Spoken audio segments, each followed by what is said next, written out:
fight, obviously like today, Kevin brought up, hey, will the heavyweights come over? People are asking, will Gil come over and do a lightweight title fight? Are fans getting a little too anxious with that? Are these crossover fights not going to happen as quickly maybe as everybody hopes? I'm glad that fans are excited about it. It's part of being a fight fan is getting excited about fights. And the fact that fans get excited about fights and media guys get excited about fights and want to know what's going to happen next, I love it. It's good stuff. It's just the answer is I don't know. If I knew, I'd tell you. I just don't know. We're trying to figure this thing out. First of all, we have a deal with Showtime, and we're going to honor that deal with Showtime. And Showtime has worked with us really good.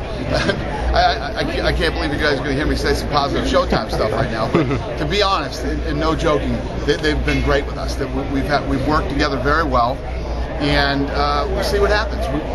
Hopefully we can make this thing work. How did the Diaz one work? How did we get the Diaz fight?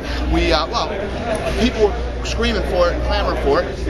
We went and talked to Showtime, and Showtime was cool with it. So when you have the deal that's in place, it prevents you basically from taking talent away from Strikeforce. I think that's what everybody's trying to understand. It doesn't prevent us from taking Strikeforce fighters, but we want to respect the relationship that we have with these guys and the deal that we have. I mean, anybody who's ever dealt with us over the last 10 years, from athletic commissions to venues to Spike TV, you talk to anybody who's ever dealt with us. We honor everything that we say. We honor our contracts. We try to be good partners to everybody, and we're going to do the same thing with Showtime. You know, I understand. You wouldn't want to strip down the product, basically. No, we want to make this thing work for them and us. And the big question with Strikeforce is, can we make this thing work on Showtime so that we don't get murdered and lose a bunch of money? So what happens? I want to run something past you about that, then, because in 2002, Showtime and HBO shared Lennox Lewis and Tyson fight, right? So now, when Strikeforce Grand Prix plays out, what about theoretically like a World Heavyweight Grand Prix? That two finalists from Strikeforce and two guys from UFC, or 4 and 4, and do that. Then you can put some fights on their network, some fights on your network, and wouldn't you be able to then satisfy the fans and satisfy all the TV people? We'll see what happens. I mean, there's probably a lot of possibilities that we could do. We'll see how this whole thing works out. We gotta figure it out. And I won't lie to you, 99.9% of it is economics. It's about making it work so that the UFC doesn't get slaughtered. How do you work out the titles with Strikeforce and UFC with Diaz and Jim? We did figure that out. He will give up the title. He will give up his Strikeforce title. He will come in and fight Georges St. Pierre. Two guys will fight for the vacant belt in Strikeforce, and then we'll go from there. We'll see what happens. So he's going to give up the belt before he fight?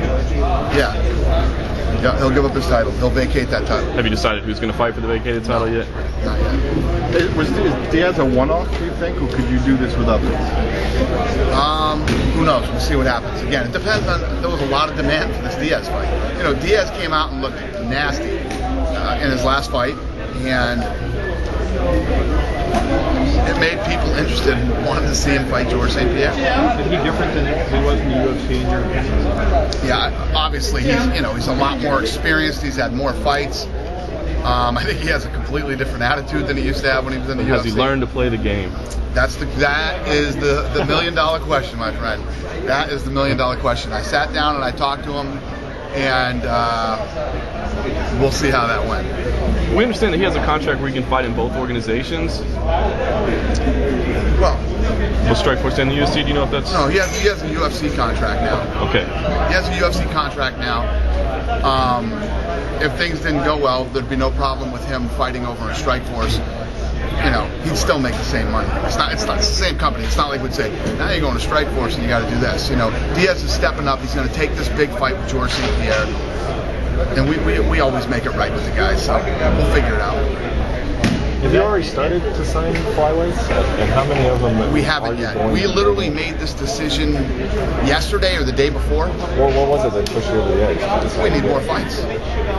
We need more fights. And what an awesome opportunity for the 120 pounders. How many of them do you need to create a division? Good question. A lot. I'm sure there's plenty out there. We'll figure it out. Probably. You probably would see some guys do that. Yeah. Dana, great card you're putting on. I'm wondering about Krzysztof Szynski, his spot on the card. I feel like he should have been maybe a little bit higher. Can you comment on that, like in terms of slot? Yeah, Joe Silva's a dick. I'm kidding. I don't know why he put him there. You know, Joe builds the card and puts guys where he wants them. You know?